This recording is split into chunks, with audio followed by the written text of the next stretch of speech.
So I'm sitting here watching the Super Bowl and for probably the first time in my life rooting for the Eagles.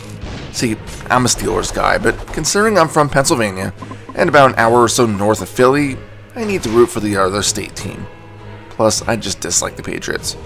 But anyway, while I was watching, I decided to write my next review, and I had been pondering about what I should review next. I have a lot of games on my to-do list, and many of them have all gotten footage recorded, but just need to write the script. But then I decided to talk about Castle Crashers this week, because it's long overdue.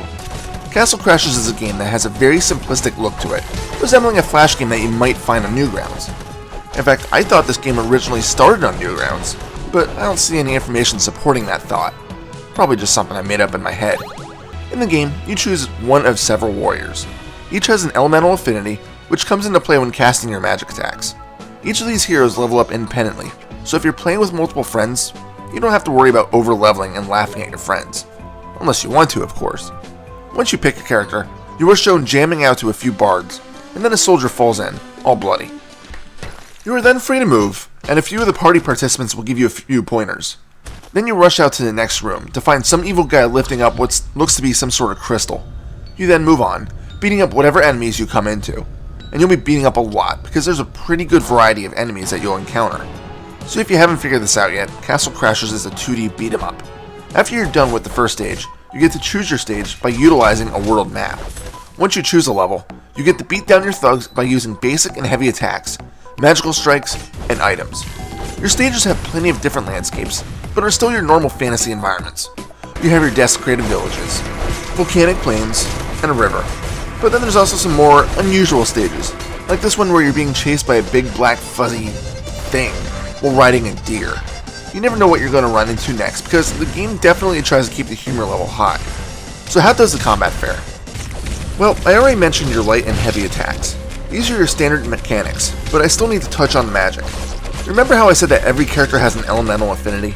Well, the magic is where you see that. I played as two characters for this review.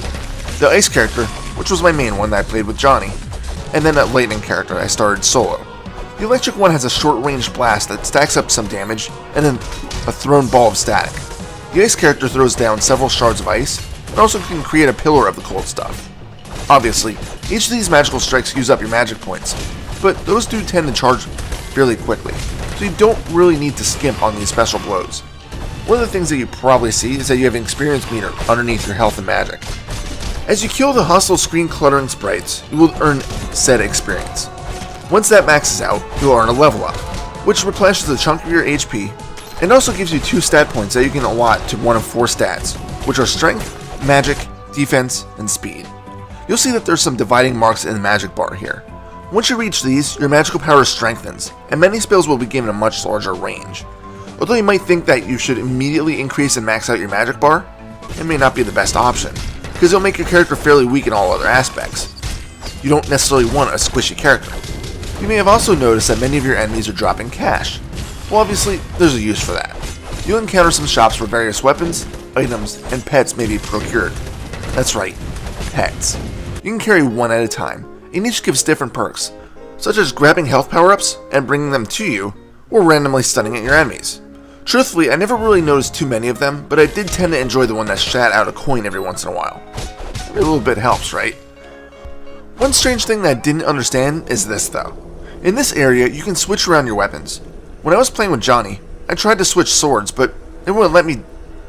It just kept telling me no. We couldn't figure it out. Was this a glitch? Who knows, but it needed to be mentioned. The only thing left that I really have to mention is the difficulty. This game is not easy. Even with Johnny's help, I struggled. Maybe it's because I'm typically not the best beat-em-up player.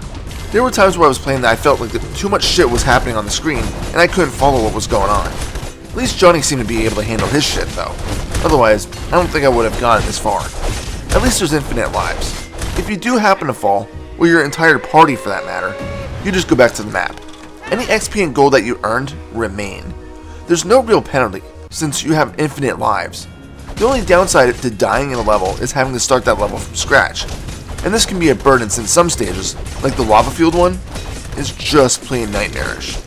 Overall, Castle Crashers reminds me of a modernized Golden Axe, a game I love but absolutely suck at. But if you enjoy beat 'em ups, Castle Crashers is a must play. It's filled with humor, challenge, enemy variety, and amazing music. Sure, it looks like a Flash game, but who cares? It's still a blast. Check this one out. Final score? 9 out of 10. This is Reaper. Happy fragging.